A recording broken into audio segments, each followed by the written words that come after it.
ATM കവർച്ച വാർത്തയിലേക്ക് തന്നെയാണ് ഇപ്പോൾ പോകുന്നത്. കൂടുതൽ ദൃശ്യങ്ങൾ നമുക്ക് ആദ്യം കാണാം.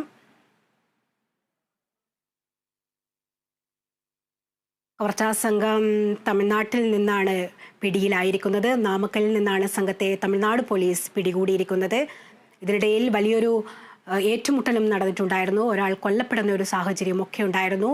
കൂടുതൽ വിശദാംശങ്ങൾ നൽകാൻ അനീഷ് ആന്റണി നമ്മളോടൊപ്പം ചേരുന്നുണ്ട്. അനീഷ്, കൂടുതൽ ദൃശ്യങ്ങളിൽ നിന്ന് നമുക്ക് മനസ്സിലാക്കാൻ സാധിക്കുന്നു അവിടെ വലിയൊരു ആൾക്കൂട്ടം തന്നെയുണ്ട്. എന്തൊക്കെയാണ് ഏറ്റവും പുതിയ വിവരങ്ങൾ? തീർച്ചയായും വലിയൊരു സംഘടനം തന്നെയാണ് അവിടെ ഉണ്ടായതെന്ന് നമുക്ക് ആ ദൃശ്യങ്ങളിൽ വ്യക്തമാക്കാം. ആ ദൃശ്യങ്ങളിൽ പ്രതികളെ വിലങ്ങ് വെച്ച് കൊണ്ടുവരുന്നത് ഉൾപ്പെടെ പരിക്കേറ്റ പോലീസുകാരനെ ആശുപത്രിയിൽ പ്രവേശിച്ച് ഉൾപ്പെടെയുള്ള ദൃശ്യങ്ങളാണ് നമ്മളിപ്പോൾ കാണിച്ചുകൊണ്ടിരിക്കുന്ന. ആശുപത്രിയിൽ നിന്നുള്ള ദൃശ്യങ്ങളുണ്ട്. സംഭവ സ്ഥലത്ത്, സംഘർഷം നടന്ന സ്ഥലത്ത്, പിടികൂടിയ സ്ഥലത്ത് ഉള്ള ദൃശ്യങ്ങളുണ്ട്. ആ കണ്ടെയ്നർ ലോറിയിൽ ഇവർ മോഷ്ടിക്കാനായി തൃശ്ശൂരിലേക്ക് എത്തിയ വെള്ള നിറത്തിലുള്ള ക്രെറ്റ കാർ ഉൾപ്പെടെ ആ കണ്ടെയ്നർ ലോറിയിൽ ഉള്ളിൽ നമുക്ക് കാണാം. അതിന്റെ ദൃശ്യങ്ങളും ഉണ്ട്. എന്തായാലും വലിയൊരു സംഘർഷത്തിലൂടെയാണ് പ്രതികളെ കീഴ്പ്പെടുത്തിയത് എന്ന് വേണം നമുക്ക് മനസ്സിലാക്കാം. അതിന്റെ ഭാഗമായി തന്നെയാണ് മോഷ്ടാക്കളിൽ ഒരാൾ വെടിയേറ്റ് മരിച്ചതും ഒരാൾക്ക് കാലിൽ വെടിയേറ്റതും ഒരു പോലീസുകാരന് ഈ സംഘർഷത്തിനിടെ പരിക്കേറ്റതും ഉൾപ്പെടെ. എന്തായാലും ഇവർ വലിയ രീതിയിലുള്ള പ്രൊഫഷണൽ മോഷണ സംഘം തന്നെ ആണ് എന്ന് വേണം നമുക്ക് ഇവരുടെ പ്രവൃത്തികളിൽ നിന്ന് മനസ്സിലാക്കാൻ. കാരണം 2 മണിക്കൂറിനുള്ളിലാണ് 25 കിലോമീറ്റർ ദൂരപരിധിയിൽ, തൃശൂർ നഗരത്തോട് ചേർന്ന് കിടക്കുന്ന 26 കിലോമീറ്റർ ദൂരപരിധിയിൽ ഇത്തരത്തിൽ 3 ATM സെന്ററുകളിൽ ഗ്യാസ് കട്ടർ ഉപയോഗിച്ച് മോഷണം നടത്തി. പോലീസിനെയും സകലവിധ സെക്യൂരിറ്റി സംവിധാനങ്ങളെയും നിഷ്പ്രഭമാക്കി ഇവർ ഇവിടെ നിന്നും കടന്നു കളഞ്ഞത്. തമിഴ്നാട് വരെ എത്തി, നാമക്കൽ വരെ എത്തി ഈ നേരം കൊണ്ട്. അതിനിടെ ഇവർ ഈ കാർ സഹിതം ഇവർ മറ്റൊരു കണ്ടെയ്നർ ലോറിക്കകത്തേക്ക് മാറി. 4 പേരും കാറും മോഷ്ടിച്ച പണവും മാരകായുധങ്ങളും അടക്കം ഇവർ ഈ കണ്ടെയ്നർ ലോറി. മോഷണം പോയ എല്ലാ പണവും നമുക്ക് ലഭിച്ചിട്ടുണ്ടോ? തീർച്ചയായും മോഷണം പോയ പണം കണ്ടെയ്നർ ലോറിക്കകത്ത് നിന്ന് ലഭിച്ചു. കാരണം ഇവർക്ക് ഈ പണം ചെലവാക്കാനോ പണം കൈമാറാനുള്ള ഒരു സമയമൊന്നും കിട്ടിക്കാണില്ല. കാരണം ഇവർ മോഷ്ടിച്ച് തമിഴ്നാട് ഭാഗത്തേക്ക് വരുന്നു. അവിടെ കണ്ടെയ്നർ ലോറി ഇവരെ നേരത്തെ കൂട്ടി സജ്ജീകരിച്ച ലോറി ഇവരെ കാത്ത് അവിടെ നിൽക്കുന്നു. നേരെ ഈ വാഹനം കണ്ടെയ്നർ ലോറിക്ക് അകത്തേക്ക് കയറ്റുന്നു. ഒപ്പം ഇവർ കയറുന്നു. വാഹനത്തിൽ മാരകായുധങ്ങൾ ഉൾപ്പെടെ സൂക്ഷിക്കുന്നു. തുടർന്ന് ഇവർ യാത്ര തുടരുന്നു. ഇതിനിടെയാണ് ഈ തമിഴ്നാട് പോലീസ് ഈ മോഷണ വിവരം തൃശൂർ സിറ്റി പോലീസ് തമിഴ്നാട് പോലീസിന് കൈമാറിയിരുന്നു. ഇത്തരത്തിൽ ചെക്ക് പോസ്റ്റുകളിലും അതുപോലെ തന്നെ ദേശീയപാതയിൽ ഉൾപ്പെടെ ഇത്തരത്തിൽ വെളുത്ത നിറമുള്ള ക്രെറ്റ കാറ് വരുന്നുണ്ടെങ്കിൽ അവ പിടികൂടണം എന്നതുൾപ്പെടെയുള്ള വിവരങ്ങൾ നൽകിയിരുന്നു.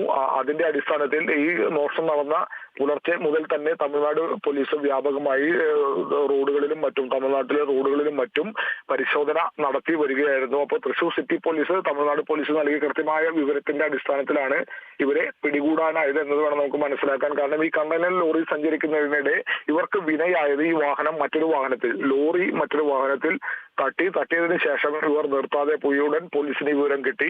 അപ്പോൾ പോലീസ് മറ്റു പല ഭാഗങ്ങളിലും ഈ വാഹന പരിശോധന നടത്തി വരിക. ഇതിനിടെ ഇവർ ഈ കണ്ടെയ്നർ ലോറി നിരീക്ഷിച്ച് കണ്ടെയ്നർ ലോറിക്ക് പുറകെ പോയി വളഞ്ഞിട്ട് പിടികൂടി. അപ്പോഴാണ് ഇവർ ഈ ലോറിക്കകത്തുണ്ടായിരുന്നവർ പോലീസിനെ തോക്ക് ചൂണ്ടി അവിടെ നിന്ന് രക്ഷപ്പെടാനുള്ള ഒരു ശ്രമവും നടത്തി. ഇതിനിടെ പോലീസ് ഇവർക്ക് നേരെ വെടി ഉതിർക്കുകയായിരുന്നു. അതിനിടെയാണ് ഒരു മോഷ്ടാവിന് വെടിയേറ്റ് മരിക്കുന്നതും മറ്റൊരു മോഷ്ടാവിന് കാലിൽ വെടിയേൽക്കുന്നതും ഉൾപ്പെടെ. ഈ സംഘർഷത്തിലാണ് ഒരു പോലീസുകാരനെ പരിക്കേറ്റ. പോലീസുകാരന്റെ ദൃശ്യങ്ങൾ നമ്മളിപ്പോൾ കാണിച്ചുകൊണ്ടിരിക്കുന്നുണ്ട്. പോലീസുകാരനെ ആശുപത്രിയിൽ പ്രവേശിപ്പിക്കുന്നത്, ആശുപത്രിയിലെ മറ്റു ദൃശ്യങ്ങൾ ഉൾപ്പെടെ. അതുകൊണ്ട് അത് കൂടാതെ ഇവരെ സംഘർഷത്തിന് ശേഷം ഇവരെ കീഴ്പ്പെടുത്തി വിലങ്ങ് വെച്ച് ഇപ്പോൾ തമിഴ്നാട് പോലീസ് അറസ്റ്റ് ചെയ്ത് കൊണ്ടുപോകുന്നത് ഉൾപ്പെടെയുള്ള ദൃശ്യങ്ങൾ. വലിയൊരു ആൾക്കൂട്ടം തന്നെ, വലിയൊരു സിനിമാ സ്റ്റൈലിൽ തന്നെയായിരുന്നു.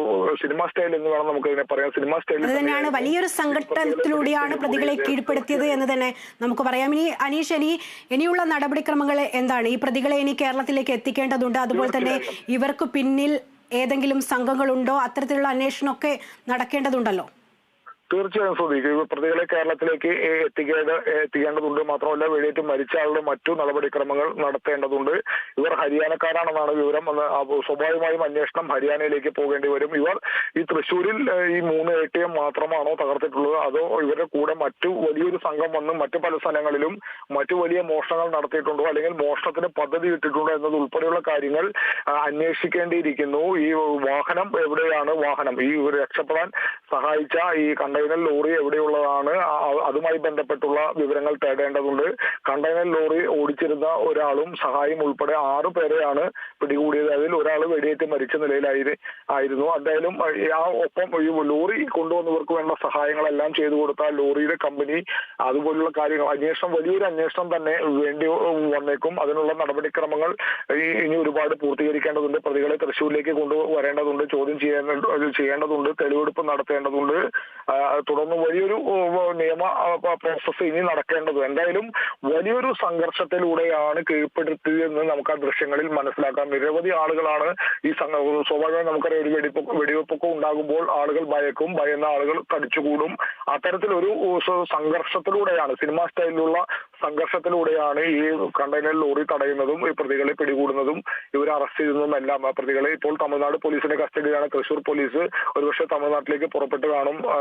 പോയി അവരെ അവിടെ നിന്നും കൊണ്ടുവരേണ്ടതുണ്ട്, കോടതിയിൽ ഹാജരാക്കേണ്ടതുണ്ട്, തിരികെ കസ്റ്റഡിയിൽ വാങ്ങേണ്ടതുണ്ട്, ചോദ്യം ചെയ്യേണ്ടതുണ്ട്, തെളിവെടുപ്പ് നടത്തേണ്ടതുണ്ട്.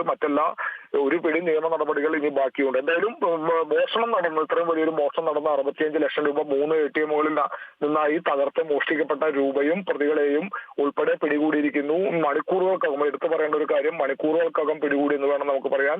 അതിൽ സിറ്റി പോലീസ് കമ്മീഷണറുടെ വലിയൊരു ഇടപെടലുണ്ട്. സിറ്റി പോലീസ് കമ്മീഷൻ ഞാൻ നേരത്തെ എല്ലാം സൂചിപ്പിച്ചതാണ്. അദ്ദേഹം കണ്ണൂരിൽ ജോലി ചെയ്യുന്ന സമയത്ത് സമാന രീതിയിൽ മോഷണം നടക്കുകയും അന്ന് അദ്ദേഹം അയൽ സംസ്ഥാനമായ തമിഴ്നാട്ടിലേക്ക് പോലീസിനെ വിവരം കൈമാറുകയും പ്രതികളെ തമിഴ്നാട്ടിലേക്ക് കടക്കും എന്നൊരു മുൻവിധിയോടുകൂടി വിവരം കൈമാറുകയും അന്ന് പിടികൂടുകയും ചെയ്തു.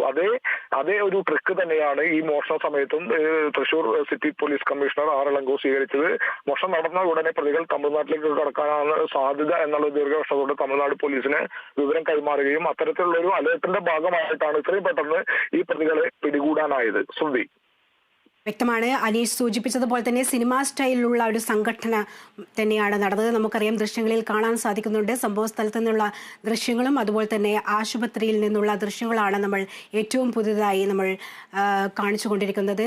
വിലങ്ങ് വെച്ച് പ്രതികളെ കൊണ്ടുവരുന്ന ദൃശ്യങ്ങളാണ് ഇപ്പോൾ നമ്മൾ കണ്ടുകൊണ്ടിരിക്കുന്നത്. എന്തായാലും കണ്ടെയ്നർ ലോറിയിൽ നിന്ന് പോലീസിനെ കണ്ണുവെട്ടിച്ച് കണ്ടെയ്നർ ലോറിയിൽ കാർ അടക്കം ഇവർ ഉൾപ്പെടെ രക്ഷപ്പെടുമ്പോഴാണ് ഇവരെ പിടികൂടാനായത്. 6 പേരാണ് ഇപ്പോൾ പിടിയിലായിരിക്കുന്നത്. അതിലൊരാൾ കൊല്ലപ്പെട്ടിരിക്കുന്നു. പോലീസും പ്രതികളും തമ്മിൽ വലിയൊരു ഏറ്റുമുട്ടൽ തന്നെ ഉണ്ടായിരുന്നു. അതിൽ ഒരു പോലീസുകാരന് പരിക്കേൽക്കുന്ന ഒരു സാഹചര്യം ഉണ്ടായിരുന്നു. അദ്ദേഹം ചികിത്സയിലാണ്. ആ ദൃശ്യങ്ങളും നമ്മൾ കാണിച്ചിട്ടുണ്ടായിരുന്നു. എന്തായാലും 3 ATMകളിൽ നിന്നാണ് കവർച്ച ചെയ്യപ്പെട്ടിരുന്നത്. 65 ലക്ഷം രൂപ നഷ്ടപ്പെട്ടിരുന്നു. എന്നാൽ പണവും തിരിച്ചു കിട്ടിയെന്നാണ് അറിയാൻ കഴിയുന്നത്. അതുപോലെ തന്നെ കണ്ടെയ്നർ ലോറിയിൽ നിന്ന് വലിയൊരു ആയുധ ശേഖരം തന്നെ പോലീസിന് പിടികൂടാനായിട്ടുണ്ട്. എന്തായാലും പോലീസിന്റെ സംയോജിതമായ ഇടപെടലിലൂടെ കവർച്ചാ സംഘം പിടിയിലായിരിക്കുന്നു. കേരളത്തെ ഞെട്ടിച്ചുകൊണ്ടുള്ള ഒരു വാർത്ത തന്നെയാണ് ഈ മണിക്കൂറിൽ റിപ്പോർട്ട് ചെയ്യുന്നത്.